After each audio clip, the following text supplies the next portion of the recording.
ಶ್ರೀಗುರುಭ್ಯೋ ನಮಃ. ಯೋऽन्तಃಪ್ರವಿಶ್ಯ ಮಮ ವಾಚಮಿಮಾಂ ಪ್ರಸುಪ್ತಾಂ ಸಂಜೀವಯತ್ಯಖಿಲ ಶಕ್ತಿಧರಸ್ವಧಾಮ್ನಾ ಅನ್ಯಾಂ ಚ ಹಸ್ತಚರಣಶ್ರವಣತ್ವಗಾದೀನ್ ಪ್ರಾಣಾನ್ ನಮೋ ಭಗವತೆ ಪುರುಷಾಯ ತುಭ್ಯಂ. ಬ್ರಹ್ಮಾಂತಾ ಗುರವಃ ಸಾಕ್ಷಾದಿಷ್ಟಂ ದೈವಂ ಶ್ರಿಯಃಪತಿಃ ಆಚಾರ್ಯ ಶ್ರೀಮದಾಚಾರ್ಯ ಸಂತು ಮೇ ಜನ್ಮ ಜನ್ಮನಿ.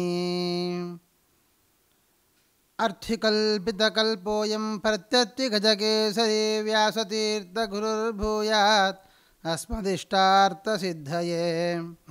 ಪೂಜ್ಯಾಯ ರಾಘವೇಂದ್ರಾಯ ಸತ್ಯಧರ್ಮರತಾಯ ಚ ಭಜತಾಂ ಕಲ್ಪವೃಕ್ಷಾಯ ನಮತಾಂ ಕಾಮಧೇನವೇ. ಅನವಧ್ಯಾತ್ಮಚಾರಿತ್ರ್ಯಂ ವಾದಿಕದ್ಯೋತಭಾಸ್ಕರಂ ವಿದ್ಯಾಮಾನ್ಯಗುರೂನ್ ವಂದೇ ವಿದ್ಯಾವಿದ್ಯೋತಭಾಸ್ವರಂ. ತಪಸ್ವಾಧ್ಯಾಯ ಶುಶ್ರೂಷಾ ಕೃಷ್ಣಪೂಜಾರತಂ ಮುನಿಂ ವಿಶ್ವೇಶಮಿಷ್ಟದಂ ವಂದೇ ಪರಿವ್ರಾಟ್ ಚಕ್ರವರ್ತಿನಂ. ಆಪಾದಮೂಲಿಪರ್ಯಂతం ಗುರುಣಾಮಾಕೃತಿಂ ಸ್ಮರೇತ್ ತೇನ ವಿಘ್ನಾಃ ಪ್ರಣಶ್ಯಂತಿ ಸಿದ್ಧ್ಯಂತಿ ಚ ಮನೋರಥಾಃ.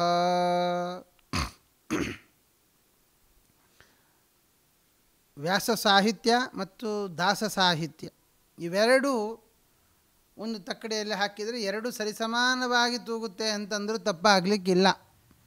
ಆದರೆ ವ್ಯಾಸ ಸಾಹಿತ್ಯ ಅಪ್ಪ ಆದರೆ ದಾಸ ಸಾಹಿತ್ಯ ಮಗ ಅಂತ ಕರೀಬೋದು. ವ್ಯಾಸ ಸಾಹಿತ್ಯದಲ್ಲಿ ವ್ಯಾಸರಿಂದ ಪ್ರಣೀತವಾದ, ಆಚಾರ್ಯರಿಂದ ಪ್ರಣೀತವಾದ ಅನೇಕ ತಪೋವರ್ಯರಿಂದ ವ್ಯಾಖ್ಯಾನಗಳು, ಮತ್ತೊಂದು ನಾವೆಲ್ಲ ಏನು ಅಧ್ಯಯನ ಮಾಡ್ತೇವೆ, ವೇದಾಂತಾದಿ ವಿಷಯಗಳನ್ನು ನಾವೇನು ಅಧ್ಯಯನ ಮಾಡ್ತೇವೆ, ಅದರೆಲ್ಲದರ ಸಾರವನ್ನು ದಾಸರು ಅದ್ಭುತವಾಗಿ ನಮಗೆ ಕೈಗೆಟುಕುವ ಹಾಗೆ ಮಾಡಿಕೊಡ್ತಾರೆ. ಭಾಗವತವನ್ನು ಹೇಳುವ ಸಂದರ್ಭದಲ್ಲಿ ಹೇಳ್ತಾರೆ, ಪಿಬತ ಭಾಗವತಂ ರಸಮಾಲಯಂ ಅಂತ ಹೇಳ್ತಾ ಬರ್ತಾರೆ. ಇದು ರಸಗಳ ಆಗರಪ್ಪ. ಯಾರಿಗೆ ಎಷ್ಟು ಬೇಕೋ ಅಷ್ಟು ತಗೊಳ್ಳಿ, ಆದರೆ ಏನು ಕಡಿಮೆ ಆಗಲ್ಲ, ಯಾರಿಗೂ ಕಡಿಮೆ ಆಗಲ್ಲ. ನಾನು ಇಷ್ಟು ತಗೊಂಡಿದ್ದೇನೆ ಅಂತ ಹೇಳಿ ಇಷ್ಟು ಕಡಿಮೆ ಆಗಿಬಿಡುತ್ತೆ, ಖಂಡಿತ ಇಲ್ಲ. ಯಾರು ಎಷ್ಟು ಬೇಕಾದರೂ ತಗೊಳ್ಳಿ. ಸಮುದ್ರದಲ್ಲಿ ಒಂದು 100 ಬಿಂದಿ ನೀರು ತೆಗೆದ ಕೂಡಲೇ ಸಮುದ್ರದಲ್ಲಿ ನೀರು ಕಡಿಮೆ ಆಗುತ್ತಾ? ಖಂಡಿತ ಕಡಿಮೆ ಆಗೋಲ್ಲ. ಯಾಕೆ ಅಂತಂದರೆ ಅದು ಯಾವತ್ತೂ ಕಡಿಮೆ ಆಗುವಂಥದ್ದು ಅಲ್ವೇ ಅಲ್ಲ. ಹಾಗೆ ದಾಸರ ಮಾತುಗಳು ಅಂದರೆ ಅಂಥದ್ದು. ನಮ್ಮ ಶ್ರೀಪಾದರಾಜರಿಂದ, ವ್ಯಾಸರಾಜರಿಂದ ಶಿಷ್ಯತ್ವವನ್ನು ಪಡೆದಂತಹ ಕನಕದಾಸರು, ಪುರಂದರದಾಸರು ಅವರಿಂದೆಲ್ಲ ಸೇರಿಕೊಂಡು ನಮಗೆ ಕೊನೆಯದಾಗಿ ಸಿಗೋ ದಾಸರು ಅಂತ ಹೇಳಿದ್ರೆ ಅದು ಮೊದಲಕಲ್ಲು ಶೇಷದಾಸರು. ನಮ್ಮ ಇತ್ತೀಚಿನ ದಿನಮಾನಗಳಲ್ಲಿ ಏನೇ ನಾವು ನೋಡುವುದು ಅಂತ ಆದರೆ ಮೊದಲಕಲ್ಲು ಶೇಷದಾಸರು ಅದ್ಭುತವಾದ ಸಾಧನೆ, ಅವರ ಜೀವನ ಶೈಲಿ ಮತ್ತು ಅವರ ತಪಸ್ಸಿನ ಶೈಲಿ ಅದು ಅತ್ಯದ್ಭುತ, ಆದರಣೀಯವೂ ಕೂಡ ನಮಗದು. ಇವತ್ತಿನ ದಿನಮಾನಗಳಲ್ಲಿ ನಾವು ಪಂಚಭಕ್ಷ ಪರಮಾನ್ನಗಳನ್ನು ಊಟ ಮಾಡಿಕೊಂಡು ನಾನು ದೊಡ್ಡ ತಪಸ್ಸನ್ನು ಮಾಡ್ತಾ ಇದ್ದೇನೆ, ನನಗಿಂತ ಮಡಿವಂತ ಇನ್ನೊಬ್ಬ ಇಲ್ಲ, ನನಗಿಂತ ಜ್ಞಾನವಂತ ಇನ್ನೊಬ್ಬ ಇಲ್ಲ ಅಂತೆಲ್ಲ ನಾವು ತಿಳಿದುಕೊಳ್ತೇವೆ. ಆದರೆ ಶೇಷದಾಸರ ಒಂದು ಇತಿಹಾಸವನ್ನು ನಾವು ಮೆಲುಕು ಹಾಕಿದರೆ ಖಂಡಿತ ನಾವೇನೂ ಅಲ್ಲ ಅಂತ ಅನಿಸುತ್ತೆ. ಆದಿಶಿಲಾ ಎಂಬ ಗದ್ವಾರ ಸಂಸ್ಥಾನದಲ್ಲಿರತಕ್ಕಂತಹ ಅತ್ಯಂತ ಪಾವನವಾದ ಕ್ಷೇತ್ರ, 108 ತಿರುಪತಿ ಕ್ಷೇತ್ರಗಳಲ್ಲಿ ಇದೂ ಕೂಡ ಒಂದಾಗಿದೆ. ಅನೇಕ ಪುರಾವೆಗಳು, ಅನೇಕ ವಿಷಯಗಳನ್ನು ಇಲ್ಲಿ ಹೇಳ್ತಾ ಬರ್ತಾರೆ. ಅಲ್ಲಿ ಮೊದಲಕಲ್ಲು ತುಂಗಭದ್ರಾ ಕೃಷ್ಣಾ ನದಿಗಳ ಮಧ್ಯದಲ್ಲಿರತಕ್ಕಂತಹದ್ದು. ಎರಡೂ ಕಡೆಯಿಂದಲೂ ಒಂದೊಂದು ಗಾವುದಕ್ಕೆ ಕಮ್ಮಿ ದೂರದಲ್ಲಿಲ್ಲ, ಹತ್ತಿರದಲ್ಲಿರತಕ್ಕಂತಹ ಒಳ್ಳೆಯ ಕ್ಷೇತ್ರ. ಆ ಊರಿಗೆ 1 ಮೈಲಿ ದೂರದಲ್ಲಿ ಸಣ್ಣದೊಂದು ಗುಡ್ಡ, ಅಲ್ಲಿ ಸ್ವಯಂ ವ್ಯಕ್ತವಾದ ಶ್ರೀನಿವಾಸನ ಸನ್ನಿಧಾನ. ಭಾರೀ ಕೀರ್ತಿ. ಯಾರ್ಯಾರು ಏನೇನು ಇಷ್ಟಾರ್ಥವನ್ನು ಮನಸ್ಸಲ್ಲಿಟ್ಟುಕೊಂಡು ಅವನನ್ನು ಸೇವನೆ ಮಾಡ್ತಾರೆ ಅದನ್ನೆಲ್ಲವನ್ನು ಕೊಡುವಂತಹದ್ದು. ಪಕ್ಕದಲ್ಲಿರ್ತಕ್ಕಂತಹ ಏನೊಂದು ಸರೋವರ ಇದೆ ಅದನ್ನೇ ಸ್ವಾಮಿ ಪುಷ್ಕರಣಿ ಅಂತಲೂ ಕೂಡ ಕರೀತಾರೆ. ಹಾಗಾಗಿ ತಿರುಮಲ ಹೇಗೆ ಶ್ರೀನಿವಾಸನ ವಿಶೇಷ ತಾನೇ ಸ್ವಯಂ ವ್ಯಕ್ತನೋ ಹಾಗೆ ಇಲ್ಲಿಯೂ ಕೂಡ ಸ್ವಯಂ ವ್ಯಕ್ತನಾಗಿದ್ದಾನೆ. ಸ್ವಾಮಿ ಪುಷ್ಕರಣಿಯ ಸನ್ನಿಧಾನ ಇದೆಲ್ಲ ಅದ್ಭುತವಾಗಿರುವಂಥದ್ದು. ಅಭಿಷೇಕ ಬ್ರಾಹ್ಮಣರು ಮಾಡಿದರೆ ಅಲಂಕಾರ ಬೇಡ ಜಾತಿಯವರು ಮಾಡ್ತಾರಂತೆ. ಬಂಡೆಗೆ ಕಟ್ಟಿಕೊಂಡಿರತಕ್ಕಂತಹ ದೇವಾಲಯ ಹೀಗೆ ಭಾರಿ ಅತ್ಯಂತ ಪ್ರಕೃತಿ ರಮಣೀಯ ಅಂತ ಹೇಳಲಿಕ್ಕಾಗಲ್ಲ. ಆದರೆ ಸನ್ನಿಧಾನದಲ್ಲಿ ಕೂತರೆ ಅತ್ಯದ್ಭುತವಾದಂತಹ ಒಂದು ಶಕ್ತಿ, ಅದನ್ನು ನಾವು ಅನುಭವಿಸಬಹುದು. ಅಂತಹ ಸನ್ನಿಧಾನದಲ್ಲಿ ಮೊದಲ ಕಲ್ಲು ಶೇಷದಾಸರು ಭಾರದ್ವಾಜ ಗೋತ್ರದವರು. ಗದ್ವಾಲಿನ 5 ಮೈಲಿ ದೂರದಲ್ಲಿ ದರೂರು ಎಂಬತಕ್ಕಂತಹ ಗ್ರಾಮ, ಅಲ್ಲಿ ಅವರು ಹುಟ್ಟಿದ್ದು. ಕ್ರಿಸ್ತಶಕ 1800. ಕುಲಕರ್ಣಿಯ ಒಂದು ವಂಶ. ಹಾಗಾಗಿ ಕಾರ್ತೀಕ ಮಾಘ ಮಾಸಗಳಲ್ಲಿ ಗದ್ವಾಲಿನಲ್ಲಿ ನಡೀತಾ ಇತ್ತು. ಅವರನ್ನು ಶೇಷಪ್ಪ ಅಂತ ಕರೀತಾ ಇದ್ದರು ಕುಲಕರ್ಣಿಗಳು. ಹಾಗಾಗಿ ಯಾವುದೇ ಒಬ್ಬ ವಿದ್ವಾಂಸ ಗದ್ವಾಲಿಗೆ ಹೋಗಬೇಕಾದರೆ ದರೂರಿಗೆ ಬಂದು ಇವರ ಆತಿಥ್ಯವನ್ನು ಸ್ವೀಕಾರ ಮಾಡಿಕೊಂಡೇ ಹೋಗಬೇಕು. ಆದರೆ ಬಂದವರಿಗೆ ಎತ್ಕಿಂಚಿತ್ತು ಎಳ್ಳಷ್ಟೂ ಲೋಪದೋಷವನ್ನು ಮಾಡದೆ ಭಾರೀ ಅತಿಥಿ ಸತ್ಕಾರವನ್ನು ನಡೆಸ್ತಾ ಇದ್ದರು. ಮೊದಲೇ ಕುಲಕರ್ಣಿಗಳು ಬೇಕಾದಷ್ಟು ಸಂಪತ್ತು ಇತ್ತು, ಆದರೆ ಯಾವ ಒಂದು ದರ್ಪವೂ ಇರಲಿಲ್ಲ. ಸಂಪತ್ತು ಇತ್ತು, ಆದರೆ ದರ್ಪ ಇರಲಿಲ್ಲ ಅವರಲ್ಲಿ. ಹಾಗಾಗಿ ಅನೇಕ ವಿದ್ವಾಂಸರುಗಳಿಗೆ ಅವರು ಆಶ್ರಯವನ್ನು ಕೊಟ್ಟು ಭಾರಿ ವಿಶೇಷವಾದ ಸನ್ಮಾನವನ್ನು ನಡೆಸ್ತಾ ಇದ್ದರು. ಸುರಪುರದ ಆನಂದದಾಸರು, ಎಳಮೇಲಿ ಹಯಗ್ರೀವಾಚಾರ್ಯರು ಯಾವಾಗಲೂ ಶೇಷಪ್ಪನವರ ಮನೆಗೆ ಬಂದು ಅತಿಥಿಗಳಾಗಿರ್ತಿದ್ರಂತೆ. ಬಂದಾಗ ಶೇಷಪ್ಪನವರು ವಿದ್ವಾಂಸರ ಜೊತೆಯಲ್ಲಿ ಕೆಲವೊಂದು ವಿಷಯಗಳಲ್ಲಿ ಚರ್ಚೆ ನಡೆಸ್ತಾ ಇದ್ದರು. ಆನಂತರ ನರ್ತನಾದಿಗಳಾಗಬಹುದು, ಗಾಯಕರ ಗಾಯನ ಆಗಬಹುದು, ವಾಕ್ಯಾರ್ಥ ಗೋಷ್ಠಿ ಆಗಬಹುದು, ಯಾವುದರಲ್ಲಿ ಆದರೂ ಸರಿ ಎಲ್ಲದರಲ್ಲಿಯೂ ಶೇಷಪ್ಪನವರು ಭಾಗವಹಿಸ್ತಾ ಇದ್ದರಂತೆ. ಅದರಿಂದ ಎಳಮೇಲಿ ಹಯಗ್ರೀವಾಚಾರ್ಯರು ಅವರಿಗೆ ಗುರುಗಳು ಅನ್ನೋ ಥರದಲ್ಲಿ ಆಗಿಬಿಟ್ಟಿದ್ರು. ಭಾರೀ ಗೌರವ. ಹೇಗೆ ಅಂತಂದರೆ ಆ ಶೇಷಪ್ಪನವರನ್ನು ನಮ್ಮ ರಾಜರು ಅಂತಲೇ ಎಲ್ಲರೂ ಕೂಡ ಜನರು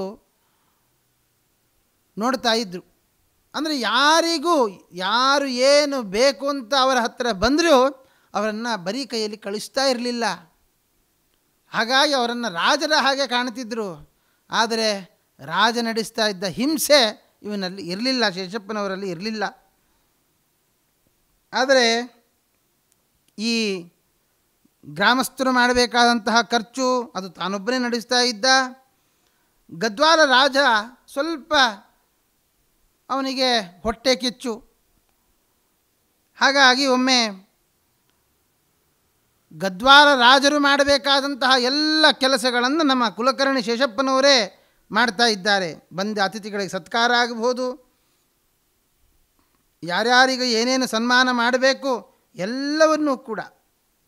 ಮತ್ತು ಗರಡಿಯ ಸಾಧನೆ ಮಾಡಿರತಕ್ಕಂತಹ ಆಳುಗಳಿಗೆ ಇದ್ದಂತಹ ಮೈಕಟ್ಟು ನಮ್ಮ ಶೇಷಪ್ಪನವರಿಗೆ ಇತ್ತಂತೆ. ಮತ್ತು ಅವರ ವಸ್ತ್ರದ ಯಾವಾಗಲೂ ಜರತಾರಿಯ ಧೋತ್ರ, ಗದ್ದೆ ಮುಡಿಯ ರುಮಾಲು, ಅವರ ಉಡುಪು ಭಾರೀ ನಿರ್ಮಲವಾಗಿರ್ತಿತ್ತಂತೆ. ರಾಜ ದರ್ಬಾರಿಗೆ ಹೋದರೂ ರಾಜನೇ ಬಂದನೇನೋ ಅನ್ನುವ ತೇಜಸ್ಸು ಅವರ ಮುಖದಲ್ಲಿರ್ತಿತ್ತಂತೆ. ಭಾರೀ ಮನಮೋಹಕವಾದಂತಹ ಒಂದು ತೇಜಸ್ಸು ಅವರಲ್ಲಿ ಇತ್ತು. ಈ ಕಾಲದಲ್ಲಿ ಗದ್ವಾಲ ಸಂಸ್ಥಾನವನ್ನು ನಾಗರದೊಡ್ಡಿಯ ರಾಜಬಂಧು ಮನೆತನ ಸೋಮಭೂಪಾಲನೆಂಬ ಆತ ಆಳ್ತಾ ಇದ್ದ. ಅವನಿಗೆ ಭಾರೀ ಕಠಿಣ ಮನೋವೃತ್ತಿ, ಜೊತೆಗೆ ಯಾರನ್ನೂ ಉದಾರದಲ್ಲಿ ನೋಡುವಂತಹ ಬುದ್ಧಿ ಇರಲಿಲ್ಲ. ಒಮ್ಮೆ ಹೀಗೆ ಇದ್ದಾಗ ಆ ಸೋಮಭೂಪಾಲನ ವಕ್ರ ದೃಷ್ಟಿ ಕುಲಕರ್ಣಿ ಶೇಷಪ್ಪನವರ ಮೇಲೆ ಬಿತ್ತು. ಅವರ ಉಡಿಗೆ, ಅವರ ತೊಡಿಗೆ, ಅವನು ಮಾಡ್ತಾ ಇರುವಂತಹ ದಾನ ಧರ್ಮ, ಅವನ ಜನಾನುರಾಗ, ಅವನ ಮೇಲಿದ್ದ ಪ್ರಶಂಸೆ, ಅವನ ಪ್ರಸಿದ್ಧಿ, ಇದೆಲ್ಲ ಭಾರೀ ಕಿರಿಕಿರಿಯನ್ನು ಉಂಟು ಮಾಡಿತು ರಾಜನಿಗೆ. ಸರ್ಕಾರಕ್ಕೆ ಕಟ್ಟಬೇಕಾದಂತಹ ಕಪ್ಪ ಸ್ವಲ್ಪ ದಿನಗಳ ತಡವಾದ ಕೂಡಲೇ ಶೇಷಪ್ಪನವರನ್ನು ಬರಮಾಡಿದ. ಮತ್ತು ಅದೇ ಮೈಕಟ್ಟು, ಅದೇ ಧೋತ್ರ, ಅದೇ ರುಮಾಲನ್ನು ಹೊತ್ತಂತಹ ಶೇಷಪ್ಪನವರು ಸಭೆಯನ್ನು ಅಲಂಕರಿಸಿದರೆ ಅವರಿಗೆ ಅವಮಾನವನ್ನು ಮಾಡಿ ಆಡಂಬರದ ಉಡುಪನ್ನು ನೋಡಿ ಹೊಟ್ಟೆ ಕಿಚ್ಚಿನಿಂದ ಸೇವಕನ ಕೈಯಿಂದ ಆತನ ರುಮಾಲು ಕೆಳಗೆ ಉರುಳುವ ಹಾಗೆ ಮಾಡ್ತಾರಂತೆ ರಾಜ, ಸೋಮ ಭೂಪಾಲ ರಾಜ. ರುಮಾಲು ಕೆಳಗೆ ಉರುಳುವುದು ಬೇರೆ ಅಲ್ಲ, ತನ್ನ ತಲೆ ಉರುಳೋದು ಬೇರೆ ಅಲ್ಲ ಅಂತ ಭಾರೀ ದುಃಖಕ್ಕೆ ಗುರಿಯಾದ ಶೇಷಪ್ಪನವರು ಅಲ್ಲಿಂದ ಹೊರಟು ಬಿಡ್ತಾರೆ. ತನ್ನ ಮನೆಯನ್ನು ಸೇರೋದಿಲ್ಲ, ಭಾರೀ ಆತಂಕಕ್ಕೆ ಒಳಪಡ್ತಾರೆ. ಜನ ಎಲ್ಲರೂ ಕೂಡ ಅವರನ್ನು ಹುಡುಕೋದಕ್ಕೆ ಪ್ರಾರಂಭ ಮಾಡ್ತಾರೆ. ಎಷ್ಟು ದಿನ ಹುಡುಕಿದರೂ ಸಿಗೋದೇ ಇಲ್ಲ. ಆಮೇಲೆ ತಿಳಿದು ಬರುತ್ತೆ, ಚಿಂತಲರೇವಿನಲ್ಲಿ ವ್ಯಾಸರಾಜರಿಂದ ಪ್ರತಿಷ್ಠಾಪಿತವಾದ ಮಾರುತಿರಾಯನ ಸೇವೆಯಲ್ಲಿ ನಮ್ಮ ಶೇಷಪ್ಪನವರು ತೊಡಗಿದ್ದಾರೆ. ಲೌಕಿಕವಾದಂತಹ ಎಲ್ಲ ಲಾಲಸೆಗಳನ್ನು ದೂರ ಮಾಡಿಕೊಂಡು ಮಾರುತಿಯ ಮುಖ್ಯಪ್ರಾಣನ ವಿಶೇಷವಾದ ಸೇವೆಯಲ್ಲಿ ಅವರು ಇದ್ದಾರೆ ಅಂತ ವಿಷಯ ಗೊತ್ತಾಯಿತು. ಅಲ್ಲಿಗೆ ಗ್ರಾಮಸ್ಥರು, ಮನೆಯವರು, ಹೆಂಡತಿ, ಮಕ್ಕಳು ಎಲ್ಲರೂ ಬಂದು ಕೇಳ್ತಾರೆ.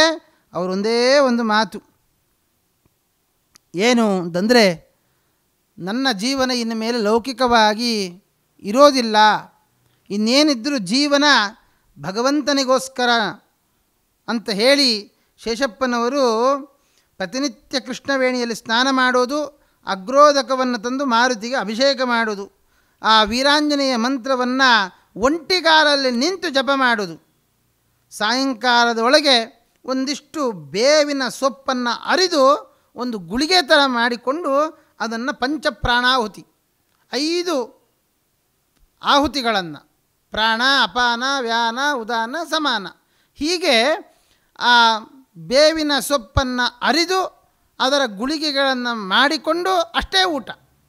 ಈ ರೀತಿಯಾದ ಸೇವೆ ನಡೀತಾ ಇತ್ತು. ಭಾರೀ ಎಂತಹ ಜೀವನ ನಡೆಸ್ತಾ ಇದ್ದರು, ಎಂತಹ ಮನೆ ಇತ್ತು, ಅವರ ವಸ್ತ್ರಗಳ ಧಾರಣೆ ಹೇಗೆ ಮಾಡ್ತಿದ್ರು,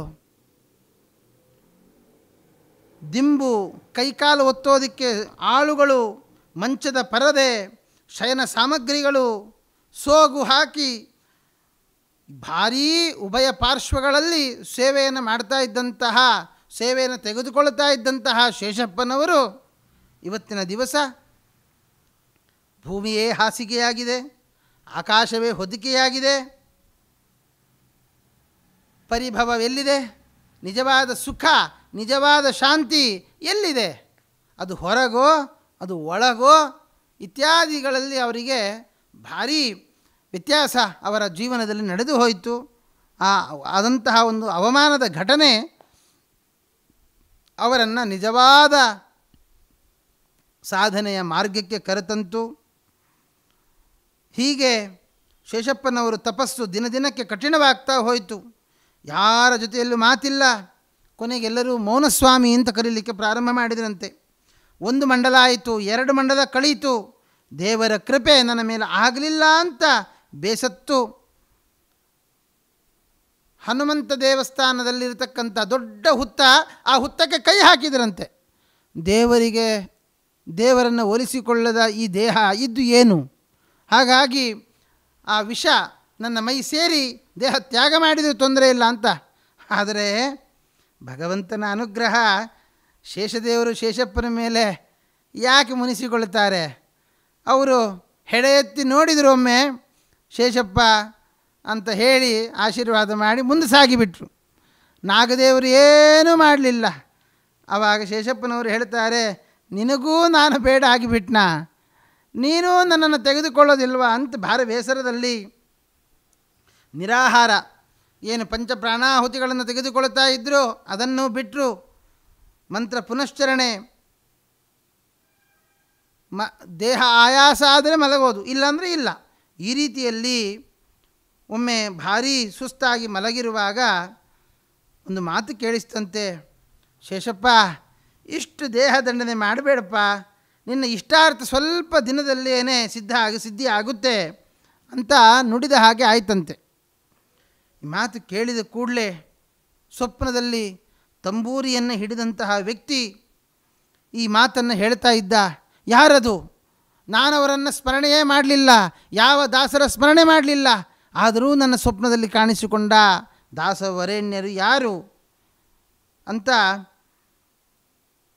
ನಾಮಸ್ಮರಣೆಗೆ ಆರಂಭ ಮಾಡಿದರು. ಮರುದಿನ ತನ್ನ ಪದ್ಧತಿಯಂತೆ ಬೇವಿನ ತೊಪ್ಪರನ್ನೇ ತಿಂದು ಮಾರನೆಯ 3ನೇ ದಿನಗಳಲ್ಲಿ ಈ ರೀತಿ ಸೇವೆ ಮಾಡ್ತಾ ಇರುವಾಗ ವಿಶೇಷವಾದ ಭಕ್ತಿ ಅಲ್ಲಿಗೆ ನಡೀತಾನೇ ಇತ್ತು.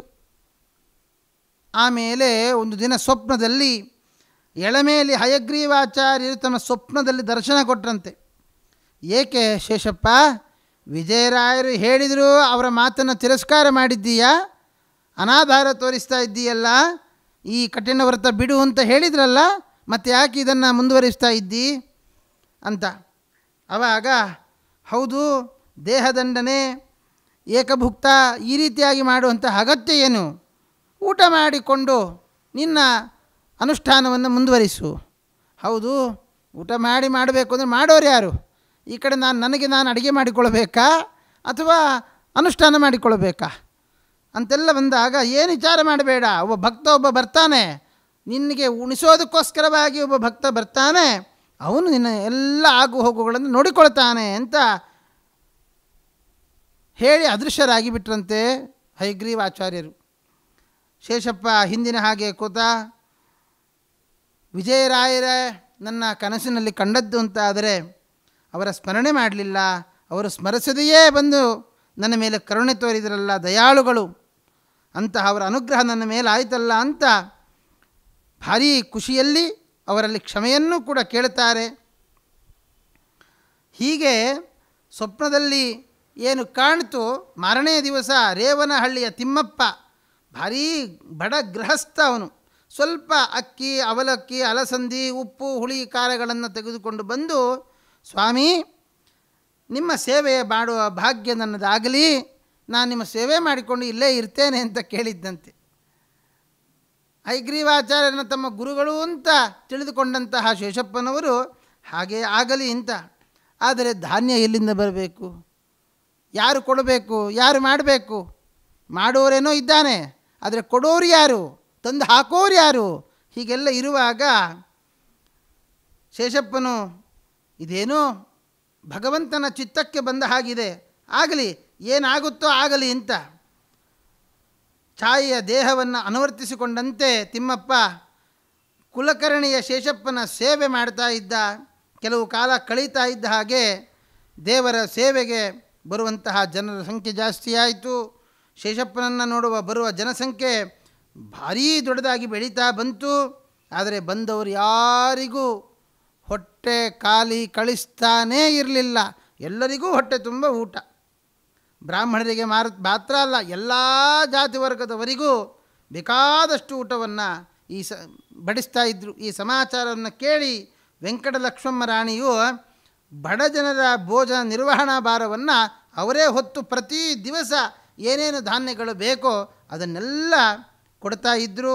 ಆನಂತರ ವಿಜಯರಾಯರ ಜನ್ಮಸ್ಥಳವಾದ ಚೀಕಲ ಪರವಿಯಲ್ಲಿ ಕೆಲವು ದಿನಗಳ ಅಶ್ವತ್ಥ ನರಸಿಂಹದೇವರ ಸೇವೆ, ಆನಂತರ ಚಿಪ್ಪಗಿರಿಗೆ ಬಂದು ಅಲ್ಲಿ ಒಂದು ಕೆಲ ಕಾಲ ಕಳೀತಾರೆ. ಸ್ವಪ್ನದಲ್ಲಿ ದರ್ಶನ ಕೊಟ್ಟು ದಯಾಮಯರಾದ ವಿಜಯರಾಯರು ಹೇಳ್ತಾರೆ, ಶೇಷಪ್ಪ ನಿನ್ನ ಅಧಿಕಾರ ಬಹಳ ದೊಡ್ಡದು.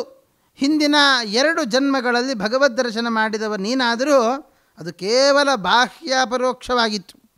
ಬಿಂಬಾಪರೋಕ್ಷವಾದರೆ ಅದು ಜನ್ಮಾಂತರಗಳಲ್ಲೂ ಸಹಾಯ ಮಾಡುತ್ತೆ. ಆದ್ದರಿಂದ ನಿನಗೆ ಇಚ್ಛಾ ಮಾತ್ರದಿಂದ ಜನ್ಮವೆತ್ತಿದ್ದರೂ ಅದರ ಜ್ಞಾನ ಲೋಪ ಬರೋದಿಲ್ಲ. ಆದ್ದರಿಂದ ಅದರ ಸಂಸ್ಕಾರ ಅದೆಲ್ಲ ನಿನಗಿದೆ. ಆದ್ದರಿಂದ ಪರಮಾತ್ಮ ವಿಜಯ ವಿಠಲ ನಿನಗೆ ಗುರು ವಿಜಯ ವಿಠಲ ಎಂಬ ಅಂಕಿತವನ್ನು ಕೊಟ್ಟಿದ್ದಾನೆ. ನೀನು ಅದರಿಂದ ಮುಂದಿನ ಜೀವನವನ್ನು ನಡೆಸು ಅಂತ ಹೇಳ್ತಾರೆ. ಚಕ್ರತೀರ್ಥದಲ್ಲಿ ನವಬೃಂದಾವನದಲ್ಲಿ ಒಂದೊಂದು ಸಪ್ತಕ ಸೇವೆ ಮಾಡಿ ನರಹರ ತೀರ್ಥರು, ವ್ಯಾಸರಾಯರು, ಮಹಾಮುನಿಗಳ ದರ್ಶನ ಲಾಭ ನಿನಗಾಗುತ್ತೆ. ಮಹಾರುದ್ರದೇವರ ಉಪಾಸನೆಯನ್ನು ಮಾಡು, ಈ ಜನ್ಮದಲ್ಲೇ ನಿನಗೆ ಬಿಂಬ ಪರೋಕ್ಷವಾಗುತ್ತೆ ಅಂತ ಹೇಳ್ತಾರೆ. ಅದೇ ಥರದಲ್ಲಿ ಶೇಷಪ್ಪನವರು ಅಲ್ಲಿಂದ ದೇವರ ನಾಮಗಳನ್ನು ಹೇಳಿಕೊಂಡು, ನಂಬಿದೆ ನಿನ್ನ ಪಾದ ಮುಖ್ಯ ಪ್ರಾಣ, ನಂಬಿದೆ ನಿನ್ನ ಪಾದ ಡಂಭಾವ ತೊಲಗಿಸು, ಡಿಂಬಾದೊಳಗಿರುವ ಹರಿಯ ಬಿಂಬ ಪೊಳೆವಂತೆ ಮಾಡು.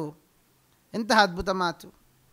ಪ್ರಾಣದೇವರಲ್ಲಿ ವಿಶೇಷ ಸೇವೆಯನ್ನು ಮಾಡಿ ಪ್ರಾಣದೇವರನ್ನು ಒಲಿಸಿಕೊಂಡಂತಹ ಶೇಷಪ್ಪನವರು ಹೇಳುವ ಮಾತು, ಡಂಬವ ತೊಲಗಿಸು.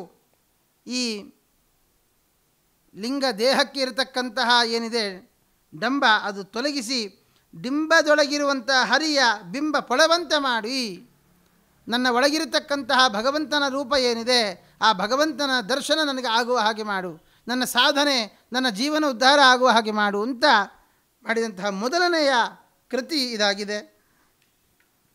ಹೀಗೆ ವಿಶೇಷವಾದ ಶೇಷದಾಸರು ಚಕ್ರತೀರ್ಥದಲ್ಲಿ ಮಾರುತಿಯ ದರ್ಶನ ಹೀಗೆ ಅನೇಕ ಕಡೆಯಲ್ಲಿ ಸಂಚಾರ ಮಾಡ್ತಾ ಕೊನೆಗೆ ಅನೇಕರು ಶ್ರೀನಿವಾಸರಾಯರೇ ಮೊದಲಾದಂತಹ ದೊಡ್ಡ ದೊಡ್ಡ ಗೃಹಸ್ಥರು ಅವರ ಶಿಷ್ಯರಾದರಂತೆ. ಅದಕ್ಕೆ ಅಲ್ವಾ ದೊಡ್ಡವರು ಹೇಳೋದು, ಕಿಮಲಭ್ಯಂ ಭಗವತಿ ಪ್ರಸನ್ನೇ ಶ್ರೀನಿಕೇತನೇ. ಶ್ರೀನಿವಾಸನ ಅನುಗ್ರಹವಾಗಿದ್ದರೆ ಕಿಮಲಭ್ಯಂ, ಯಾವುದು ಅಲಭ್ಯ ಸ್ವಾಮಿ? ಕಾಡಿನಲ್ಲಿ ಕೂತರೂ ರಾಜ್ಯ ಕಟ್ಟಬೋದಂತೆ, ಕಾಡಿನಲ್ಲಿದ್ದರೂ ರಾಜ್ಯ ಕಟ್ಟಬಹುದು. ಅದು ಭಗವಂತನ ಅನುಗ್ರಹ ಇದ್ದೇ. ಈ ರೀತಿಯಾಗಿ ಅವರ ವಿಶೇಷವಾದಂತಹ ಒಂದು ಸಾಧನೆ. ಎಂತಹ ಸಾಧನೆ! ಊಟವೇ ಇಲ್ಲ, ಬರೀ 5 ಉತ್ತತ್ತಿ ತಿಂದುಕೊಂಡು ಜೀವನ ಮಾಡುವಂಥದ್ದು. ಕೆಲವೊಂದಿಷ್ಟು ದಿನಗಳು ಊಟ ಮಾಡಿದರೆ ಒಂದಿಷ್ಟು ದಿವಸ ಊಟವೇ ಇಲ್ಲ. ಅವರಿಗೆ ಇಷ್ಟ ಇದ್ದರೆ ಜನರನ್ನು ನೋಡೋದು, ಇಲ್ಲ ಅಂತಾದರೆ ಅವರ ತಪಸ್ಸು ಇತ್ಯಾದಿಗಳಲ್ಲಿಯೇ ಅವರ ಜೀವನವನ್ನು ಸಾಗಿಸ್ತಾ ಇದ್ದಾರೆ. ಹೀಗೆ ಹಿಂದೆ ವೈಕುಂಠದಾಸರಾಗಿದ್ದವರೇ ಅನಂತರ ಪಂಗನಾಮದ ತಿಮ್ಮಣ್ಣಯ್ಯನವರಾಗಿದ್ದು ಈಗ ಶೇಷದಾಸರು. ಹಾಗಾಗಿ ವಿಜಯರಾಯರು ಹೇಳಿದಂತಹ ಹಿಂದಿನ 2 ರೂಪಗಳು, ಇದು 3ನೇಯದ್ದು. ಈ ರೀತಿಯಲ್ಲಿ ಅವರ ಬಿಂಬದ ಒಂದು ದರ್ಶನಕ್ಕೋಸ್ಕರವಾಗಿ ಎಲ್ಲ ವಿಶೇಷವಾದ ತಪಸ್ಸು, ಉಗ್ರವಾದಂತಹ ತಪಸ್ಸು. ಮೊದಲ ಕಲ್ಲು ದೇವಾಲಯದ ಪಕ್ಕದಲ್ಲಿ ಒಂದು ಪುರಾತನ ಶಿವಾಲಯ, ಅಲ್ಲಿರ್ತಕ್ಕಂತಹ ಲಿಂಗವನ್ನು ಭಾರಿ ಶುದ್ಧವಾಗಿ ಮಾಡಿ ಅದನ್ನು ವಿಶೇಷವಾದ ಉಪಾಸನೆ. ಹೇಗೆ ಉಪಾಸನೆ ಅಂತಂದರೆ ನಿರಾಹಾರವೇ ಇಲ್ಲ. ಬೆಳಗ್ಗೆ ಹೋದರೆ ಇನ್ಯಾವಾಗೋ ಬರೋದು, ಯಾವಾಗೋ ತಿನ್ನೋದು, ಈ ರೀತಿಯಾಗಿ ಇತ್ತಂತೆ. ಒಂದು ದಿನ ರಾತ್ರಿ ಆದರೂ ದಾಸರು ಬರಲೇ ಇಲ್ಲ. ಸರಿ, ಇದು ಹೀಗಾಗೋಲ್ಲ ಅಂಥೇಳಿ ತಿಮ್ಮಪ್ಪನವರು, ಅವರ ಶ್ರೇಯಸ್ಸನ್ನು ಬಯಸುವಂತಹ ವ್ಯಕ್ತಿ, ಮೈಗೆ ಈ ರಾತ್ರಿ ಹೊತ್ತು ಅಂತ ತೊಗೊಂಡು ಹೋಗೋಣ ಅಂತ ತೊಗೊಂಡು ಹೋದರೆ ದೊಡ್ಡ ಸರ್ಪ ಶೇಷಪ್ಪನವರನ್ನು ಸುತ್ತ ಹಾಕಿಕೊಂಡಿದೆಯಂತೆ. ಒಂಟಿ ಕಾಲಲ್ಲಿ ನಿಂತು ತಪಸ್ಸು ಮಾಡ್ತಾ ಇದ್ದಾರೆ, ಘಟಸರ್ಪ ಅವರನ್ನು ಸುತ್ತುವರೆದಿದೆ. ಇವರು ಆಶ್ಚರ್ಯಚಕಿತರಾಗಿ ಭಯಗ್ರಸ್ತರಾಗಿ ನಿಂತು ಬಿಟ್ಟಿದ್ದಾರೆ. ಸ್ವಲ್ಪ ತಾದ ಮೇಲೆ ಬಹಿರ್ಮುಖರಾದಂತಹ ಶೇಷಪ್ಪನವರು ಆ ಸರ್ಪವನ್ನು ಕೊಂಡು ಅದನ್ನು ಮುದ್ದಾಡಿ ಸಾಕಪ್ಪ ಹೋಗು ಅಂತ ಕಳಿಸಿದ್ರಂತೆ. ಸ್ವಲ್ಪ ಹೊತ್ತಿನ ಆ ಸರ್ಪ ಮೈ ದಡವಿ ಕಳಿಸಿಬಿದರು.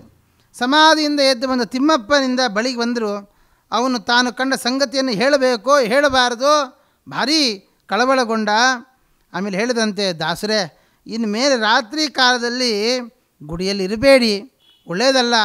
ಇಲ್ಲೆಲ್ಲ ಹಾವುಗಳೆಲ್ಲ ಸಂಚಾರ ಮಾಡ್ತಾ ಇರುತ್ತೆ, ಹಾಗಾಗಿ ಇಲ್ಲೆಲ್ಲ ಜಾಸ್ತಿ ಇರೋದು ಬೇಡ. ಅದಕ್ಕೆ ಶೇಷಪ್ಪನವರು ಹೇಳ್ತಾರೆ, ತಿಮ್ಮಪ್ಪನವರೇ ಯಾಕೆ ಸಂಕೋಚ ಮಾಡ್ತೀರಿ? ನೀವೇನು ಕಂಡಿದ್ದೀರೋ ಅದನ್ನು ನಿರ್ಭಯವಾಗಿ ಹೇಳ್ಬೋದು, ಕೇಳ್ಬೋದು ಅಂದ್ರಂತೆ. ಎಂತಹ ಜ್ಞಾನ ನೋಡಿ! ಇವರು ನೋಡಿದ್ದಾರೆ ಅಂತ ಅವ್ರಿಗೆ ಹೇಗೆ ಅರ್ಥ ಆಗಬೇಕು? ಹೀಗೆ ಅವರನ್ನು ಹೇಳ್ತಾರೆ. ಆಮೇಲೆ ಒಂದು ದಿವಸ ಬಹಳ ಭಗವಂತನ ಮಹಾದೇವನ ಆರಾಧನೆಯಲ್ಲಿ ತಲ್ಲೀನರಾಗಿದ್ದಾರೆ. ಮತ್ತೊಂದು ರಾತ್ರಿ ತಿಮ್ಮಪ್ಪನವರು ಶೇಷಪ್ಪನವರನ್ನು ಕಾಣಬೇಕು ಅಂತ ಹೋದಾಗ ದೊಡ್ಡ ಹುಲಿ, ಆ ಹುಲಿ ಬಾಗಿಲ ಹತ್ತಿರ ಕೂತ್ಕೊಂಡು ಗರ್ಜಿಸ್ತಾ ಇದೆಯಂತೆ. ಒಳಗಡೆ ಶೇಷಪ್ಪನವರು ಕಣ್ಣು ಮುಚ್ಚಿ ಧ್ಯಾನಾಸಕ್ತರಾಗಿ ಬಿಟ್ಟಿದ್ದಾರಂತೆ. ಆವಾಗ ಹೇಳಿದಂತೆ, ಸ್ವಾಮಿ, ದಿವಾ ರಾತ್ರಿ ಯಾವುದೂ ಇಲ್ಲ, ಇದರ ಜೊತೆಗೆ ಹಾವು ಹುಲಿಗಳ ಸಂಗಡ ಸರಸ ಯಾಕೆ ಅಂತಂದರೆ, ಕಣ್ಣು ತೆರೆದ ಕೂಡಲೇ ಹುಲಿಯನ್ನು ಸವರಿದ್ರು, ಹುಲಿಯನ್ನು ಇಲ್ಲೆಲ್ಲ ಯಾರಾದರೂ ನೋಡಿದರೆ ಅವರ ಭಯ ಬೀಳ್ತಾರಪ್ಪ, ನೀನು ಕಾಡಿಗೆ ಹೋಗು ಅಂತಂದರು. ಅದು ಕಾಡಿಗೆ ಹೋಯಿತು. ಎಂಥ ಸರಸ ಹಾವು ಹುಲಿಗಳ ಜೊತೆಗೆ ಅಂತ ಹೀಗೆ ಹೇಳ್ತಾರಂತೆ. ಆದರೆ ದಾಸರು ಹೇಳ್ತಾರೆ, ತಿಮ್ಮಪ್ಪ, ಇದರಿಂದ ಯಾವ ಭಯ ಇದೆ ಹೇಳು? ಶಿವ ಸರ್ಪಭೂಷಣ, ಜೊತೆಗೆ ಅವನ ಹೆಂಡತಿಯ ವಾಹನ ಯಾವುದು ಅಲ್ವಾ? ಆದ್ದರಿಂದ ಸಿಂಹವಾಹನ, ನೀ ನೋಡಿದ್ದು ಹುಲಿಯಲ್ಲ, ಸಿಂಹ ನೋಡಿದ್ದಿ. ಅದರಿಂದ ನಮಗೆ ಯಾವ ಆಪತ್ತು ಇಲ್ಲ. ಅವನೇ ನಮ್ಮವನಾದಾಗ ಅವನ ವಾಹನಗಳು ನಮ್ಮನ್ನೇನು ಮಾಡೀತು ಅಂತ ಈ ರೀತಿಯಾಗಿ ಅವರಿಗೆ ಉತ್ತರವನ್ನು ಕೊಡ್ತಾರೆ. ಹೀಗೆ ಅನೇಕರಿಗೆ ಅನೇಕ ವಿಷಯದಲ್ಲಿ ಸಾಮಾಜಿಕ ಕಳಕಳಿಯಿಂದ ಯಾರ್ಯಾರಿಗೆ ಏನೇನು ಬೇಕೋ ಅದನ್ನೆಲ್ಲವನ್ನು ಕೂಡ ತಮ್ಮ ತಪಶಕ್ತಿಯಿಂದ ಮಾಡ್ತಾ ಬಂದವರು. ನೂರಾರು ಜನರು, ಸಾವಿರಾರು ಜನರು ಅಲ್ಲಿ ಬಂದಂತಹವರು ಈ ರೀತಿಯಾಗಿ ವಿಶೇಷವಾಗಿ ಆ ಒಂದು ಅನುಗ್ರಹಕ್ಕೆ ಪಾತ್ರರಾದಂತಹವರು. ಮತ್ತು ಆ ಕಾಲದಲ್ಲಿ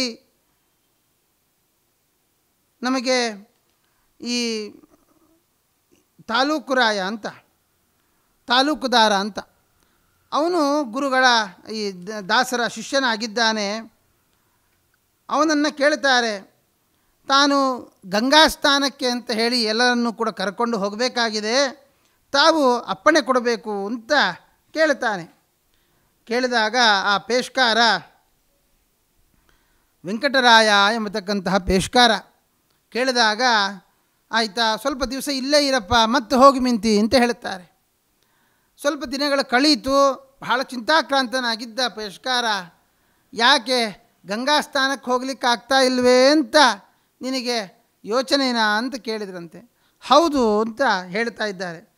ಅಲ್ಲ, ವಯಸ್ಸಾದವರನ್ನೆಲ್ಲ ಕರ್ಕೊಂಡು ಹೋಗಬೇಕು ಅಂತ ಇದ್ದಿ, ಮಧ್ಯದಲ್ಲಿ ಏನಾದರೂ ಹೆಚ್ಚು ಕಡಿಮೆ ಆಗಿ ಗಂಗಾ ಸ್ನಾನ ಮಾಡಲಿಕ್ಕೆ ಆಗಲಿಲ್ಲ ಅಂತ ಅದು ಏನು ಮಾಡ್ತಿ?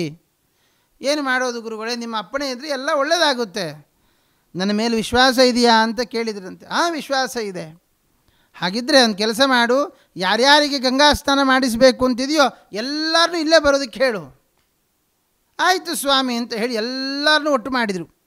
ಒಟ್ಟು ಮಾಡಿ ಭಗವಂತನ ಧ್ಯಾನವನ್ನು ಪ್ರಾರ್ಥನೆಯನ್ನು ಮಾಡ್ತಾ ಇದ್ದಾರೆ ಶ್ರೀನಿವಾಸನನ್ನು. ತಿಂಗಳುಗಟ್ಟಲೆ ಉತ್ತತ್ತಿಗಳಿಂದಲೇ ಸೇವನೆ ಮಾಡಿದಂತಹ ಶೇಷಪ್ಪನವರು ವಿಶೇಷವಾಗಿ ಪರಮಾತ್ಮನಲ್ಲಿ ಪ್ರಾರ್ಥನೆ ಮಾಡ್ತಾ ಇದ್ದ ಹಾಗೆ ಶ್ರೀನಿವಾಸ ದೇವರ ಕಾಲಿನಿಂದ ಬುಳ ಬುಳ ಬುಳ ಬುಳ ಎಂಬುದಾಗಿ ಗಂಗೆ ಹರಿದು ಬರ್ತಾ ಇದ್ದಾಳಂತೆ. ಎಲ್ಲರಿಗೂ ಆ ಗಂಗೆಯನ್ನು ತೆಗೆದು ಪ್ರೋಕ್ಷಣೆಯನ್ನು ಶೇಷಪ್ಪನವರು ಮಾಡಿದರಂತೆ. ಆಗ ಏನು ಪೇಷ್ಕಾರರೇ, ಗಂಗಾ ಸ್ನಾನವಾಯಿತೆ ಅಂತ ಕೇಳಿದರಂತೆ. ಆವಾಗ ಭಾರೀ ಸಂತೋಷದಲ್ಲಿ ತಮ್ಮ ತಪ್ಪಿನ ಅರಿವಾಗಿ ಹೇಳ್ತಾರೆ, ಗುರುಗಳೇ, ನೀವಿರುವಂತಹ ಸ್ಥಳವೇ ಗಂಗಾ ಸ್ಥಳ, ಗಂಗಾ ಪಾವಿತ್ರ್ಯ, ಎಲ್ಲ ನದಿಗಳ ಸಂಗಮದ ಫಲ ನಿಮ್ಮ ಹತ್ತಿರ ಇದ್ದರೆ ಎಲ್ಲ ಸಿಕ್ಕಿಬಿಡುತ್ತೆ ನಮಗೆ ಅಂತ ಹೇಳಿ ಅವರು ಅಲ್ಲಿಯೇ ಅವರ ಸೇವೆಯನ್ನು ಮಾಡ್ತಾ ಇದ್ದರು ಅನ್ನುವಂತಹ ವಿಷಯಗಳನ್ನು ಹೇಳ್ತಾರೆ. ಅದರ ಜೊತೆಗೆ ಮಠದಿಂದ ಬಹಿಷ್ಕರಿಸುತ್ತಾರೆ. ಕಾರಣ ಏನು ಅಂದರೆ ಇವ್ರದೊಂದು ನಿಯಮ ಇರುತ್ತೆ, 5 ಉತ್ತತ್ತಿಯನ್ನು ತಿನ್ನೋದು, ಆ ಸ್ಥಳವನ್ನು ಬಿಟ್ಟು ಬೇರೆ ಎಲ್ಲಿಯೂ ಹೋಗಲ್ಲ ಅನ್ನುವಂತಹ ಒಂದು ನಿಯಮ. ಆದರೆ ದಿವಾನರು ಆ ಸಂದರ್ಭದಲ್ಲಿ ಉತ್ತರಾದಿ ಮಠದ ಸತ್ಯಕಾಮ ತೀರ್ಥರು, ಅವರ ಸಂದರ್ಭದಲ್ಲಿ ದಿವಾನರಿಗೆ ಇವರ ಮೇಲೆ ಸ್ವಲ್ಪ ಹೊಟ್ಟೆ ಕಿಚ್ಚು, ಅಂದರೆ ಅಧಿಕವಾದ ಜನಾನುರಾಗಿಗಳು ಅಂತ. ಗುರುಗಳು ಕರೀತಾ ಇದ್ದಾರೆ, ಬರಲೇಬೇಕು ಅಂತ. ಆದರೆ ಇವರು ನಿಯಮ ಇದೆ, ಬರೋದಕ್ಕಾಗೋಲ್ಲ, ನಿಯಮವನ್ನು ಮುಗಿಸಿಕೊಂಡು ನಾವು ನಿಮ್ಮ ಹತ್ತಿರಕ್ಕೆ ಬರ್ತೇವೆ ಗುರುಗಳೇ ಅಂತ ಭಾರೀ ಭಕ್ತಿಯಿಂದ ಶ್ರದ್ಧೆಯಿಂದ ಅವರು ತಿಳಿಸ್ಪಡಿಸ್ತಾರೆ. ಆದರೆ ದಿವಾನರಿಗೆ ಎಲ್ಲಿಲ್ಲದ ಸಿಟ್ಟು ಬಂದು ಗುರುಗಳ ಹತ್ರ ಒಂದು ಸಹಿ ಹಾಕಿಸಿ ಇವರನ್ನು ಬಹಿಷ್ಕಾರ ಮಾಡ್ತಾರಂತೆ. ಗುರುಗಳು ಬೇರೊಂದು ಕಡೆಗೆ ಹೋದಾಗ ಅಲ್ಲಿಯ ತಹಸೀಲ್ದಾರನ ಹೆಂಡತಿಗೆ ದೇಹದಲ್ಲಿ ಭೂತ ಪ್ರವಿಷ್ಟವಾಗಿರುತ್ತೆ. ಆ ಭೂತವನ್ನು ಹೋಗಲಾಡಿಸಬೇಕು ಅಂತ ಗುರುಗಳಲ್ಲಿ ಪ್ರಾರ್ಥನೆ ಮಾಡಿದಾಗ ಯಾವ ರೀತಿಯಲ್ಲಿ ಇದನ್ನು ಮಾಡಬೇಕು, ಯಾವ ಅನುಷ್ಠಾನದಿಂದ ಈ ದೇಹದ ಒಳಗಿರತಕ್ಕಂತಹ ಭೂತದ ಉಚ್ಚಾಟನೆಯನ್ನು ಮಾಡಬಹುದು ಅಂತೆಲ್ಲ ವಿಚಾರ ಮಾಡಿದಾಗ ಗುರುಗಳಿಗೆ ಎಲ್ಲ ಹೇಳಿದರಂತೆ, ಶೇಷಪ್ಪನವರು ತಮ್ಮ ಸಾಧನೆಯಿಂದ ಅನೇಕರಿಗೆ ಈ ರೀತಿಯಾದ ಪರಿಹಾರವನ್ನು ಕೊಟ್ಟಿದ್ದಾರೆ ಗುರುಗಳೇ ಅಂತ. ತತ್ಕ್ಷಣ ದಿವಾನರನ್ನು ಕರೆಸಿ ಅವರನ್ನು ಬರಮಾಡಿ ಅಂತ ಹೇಳ್ತಾರೆ. ಅವರನ್ನು ಬಹಿಷ್ಕರಿಸಿದ ಸುದ್ದಿ ಗೊತ್ತಾದ ಕೂಡಲೇ ದಿವಾನನ್ನು ಬೈದು ಅವರು ಇವತ್ತಿಗೆ ಬರಬೇಕು ಅಂಥೇಳಿ ತಮ್ಮ ಹಸ್ತಾಕ್ಷರದಲ್ಲಿ ಬರೆದು ಹಿಂದೆ ಏನು ನಡೆದಿದೆ ಅದರ ಬಗ್ಗೆ ವಿಚಾರ ಬೇಡ, ಈಗಾಗಲೇ ಬರಬೇಕು ಅಂತ ಹೇಳ್ತಾರೆ. ಅದನ್ನು ಶಿರಸಾವಹಿಸಿ ತಮ್ಮ ನಿಯಮವೆಲ್ಲ ಮುಗಿದಿದೆ, ಆದ್ದರಿಂದ ಆ ಗುರುಗಳ ಸಮೀಪಕ್ಕೆ ಬಂದು ತಮ್ಮ ನಮಸ್ಕಾರವನ್ನು ತಲುಪಿಸಿ ಏನಾಗಬೇಕು ಆಜ್ಞೆ ಮಾಡಿ ಅಂತ ಕೇಳ್ತಾರೆ. ಎಂತಹ ಗುರುನಿಷ್ಠೆ, ಶ್ರದ್ಧೆ ಅದೆಲ್ಲ ಕಂಡು ಗುರುಗಳಿಗೆ ಭಾರೀ ಪ್ರೀತಿಯಾಗಿ ಈ ತರಹದ ಒಂದು ನನ್ನ ಭಕ್ತರ ಮನೆಯಲ್ಲಿ ಈ ಥರದ ಒಂದು ಸಮಸ್ಯೆ ಇದೆ, ಆ ಸಮಸ್ಯೆಯನ್ನು ಬಗೆಹರಿಸಬೇಕು ಅಂತ ಹೇಳಿದಾಗ ಆ ಸ್ಥಳಕ್ಕೆ ಶ್ರೀನಿವಾಸನ ಸನ್ನಿಧಾನಕ್ಕೆ ಬರಮಾಡಿಕೊಂಡು 7 ದಿವಸಗಳ ಕಾಲ ಸೇವೆಯನ್ನು ಮಾಡಲಿ, ತಕ್ಷಣ ಎಲ್ಲ ಪರಿಹಾರವಾಗುತ್ತೆ ಅಂತ ಹೇಳಿ ಅದೇ ತರಹದಲ್ಲಿ 7 ದಿನಗಳಲ್ಲಿ ಆ ಎಲ್ಲ ಸಮಸ್ಯೆಯನ್ನು ದೂರ ಮಾಡುತ್ತಾರೆ. ವಿಶೇಷವಾದ ಅನುಗ್ರಹ, ಪರಮಾತ್ಮನ ಅನುಗ್ರಹಕ್ಕೆ ಪಾತ್ರರಾಗಿದ್ದಾರೆ ಅಂತ ಗುರುಗಳಿಗೂ ಅರ್ಥವಾಗುತ್ತೆ. ಹೀಗೆ ಯಾರಿಂದಲೂ ಮಾಡಲಿಕ್ಕಾಗದೇ ಇರತಕ್ಕಂತಹ ಅನೇಕ ಸಾಧನೆಗಳನ್ನು ಮಾಡಿದವರು ನಮ್ಮ ಶೇಷದಾಸರು. ಅನೇಕ ಉಗಾಭೋಗಗಳನ್ನು, ಕೃತಿಗಳನ್ನು ರಚನೆ ಮಾಡಿ ಅನೇಕರಿಗೆ ಅನೇಕ ವಿಧವಾದ ಉಪಕಾರವನ್ನು ಮಾಡಿದವರು ನಮ್ಮ ಶೇಷದಾಸರು. ಇನ್ನೂ ಒಂದು ಮಾತಲ್ಲಿ ಹೇಳಬೇಕಾದರೆ ಎಲ್ಲ ದಾಸವರೇಣ್ಯರು ನಮಗೆ ಮಾಡಿಕೊಟ್ಟಂತಹ ಉಗಾಭೋಗಗಳು ಬೇಕಾದಷ್ಟು ಇದ್ದಾವೆ. ಇನ್ನು ಎಲ್ಲೋ ಅಲ್ಲಿ ಇಲ್ಲಿ ಉಳಿದಿತ್ತು ಹೇಳದೇ ಇರುವಂತಹ ವಿಷಯಗಳು ಅಂತಿದ್ದರೆ ಅದನ್ನು ಈ ದಾಸರು ಶೇಷಪ್ಪನವರು ಪೂರ್ತಿ ಮಾಡಿದ್ರಿಂದಲೋ ಏನೋ ಇವರಿನ್ನು ಶೇಷದಾಸರು, ಶೇಷ ಅಂದರೆ ಉಳಿದದ್ದು ಏನಿತ್ತೋ ಅದನ್ನು ಇವರು ಪೂರ್ಣ ಮಾಡಿದರು ಅಂತನೂ ನಾವು ಅರ್ಥ ಮಾಡಿಕೊಳ್ಳಬಹುದು. ಹಾಗಾಗಿ ಮೊದಲ ಕಲ್ಲು ಶೇಷದಾಸರ ವಿಷಯವನ್ನು ನಾವು ಹೇಳ್ತಾ ಹೋದ್ವಿ ಅಂತಾದರೆ ಅನೇಕ ವಿಷಯಗಳು ಇದ್ದಾವೆ. ಅದರಲ್ಲಿ ಕೆಲವೊಂದು ಇಷ್ಟು ವಿಷಯಗಳನ್ನು ಆಯ್ಕೆ ಮಾಡಿಕೊಂಡು ಅವರ ಒಂದು ಚಿಂತನೆ ನಡೆಸಬೇಕು, ದಾಸರ ಚಿಂತನೆ ನಡೆಸಬೇಕು. ಕೇವಲ ವ್ಯಾಸ ಸಾಹಿತ್ಯದ ಚಿಂತನೆ ಮಾತ್ರ ಅಲ್ಲ, ದಾಸ ಸಾಹಿತ್ಯದ ಚಿಂತನೆಯೂ ಕೂಡ ನಡೆಸಬೇಕು. ಹಾಗಾಗಿ ಮೊದಲ ಕಲ್ಲು ಅಂತಂದರೆ ಮೊದಲಿನಿಂದ ಆರಂಭ ಮಾಡಿಕೊಂಡು ಕೊನೆಯವರೆಗೂ ಏನೇನು ವಿಷಯಗಳಿದ್ದಾವೋ ಅದನ್ನೆಲ್ಲ ತುಂಬಿಸಿ 43ಕ್ಕೂ ಮಿಗಿಲಾದಂತಹ ಉಗಾಭೋಗಗಳನ್ನು ರಚನೆ ಮಾಡಿರತಕ್ಕಂಥವರು ನಮ್ಮ ಶೇಷದಾಸರು. ಅಂತಹ ಶೇಷದಾಸರ ವಿಶೇಷವಾದ ಸ್ಮರಣೆಯಿಂದ ಅವರ ಅನುಗ್ರಹ ನಿಮ್ಮೆಲ್ಲರ ಮೇಲೆ ಆಗಿ ಭಗವಂತನ ಅನುಗ್ರಹ ನಮ್ಮೆಲ್ಲರ ಮೇಲೆ ಆಗಲಿ, ಗುರುಗಳ ಮತ್ತು ದಾಸರ ವಿಶೇಷವಾದ ಅನುಗ್ರಹ ನಮ್ಮೆಲ್ಲರ ಮೇಲೆ ಆಗಲಿ ಅಂತ ದೇವರಲ್ಲಿ ಪ್ರಾರ್ಥನೆ ಮಾಡ್ತಾ ಶ್ರೀಕೃಷ್ಣಾರ್ಪಣಮಸ್ತು.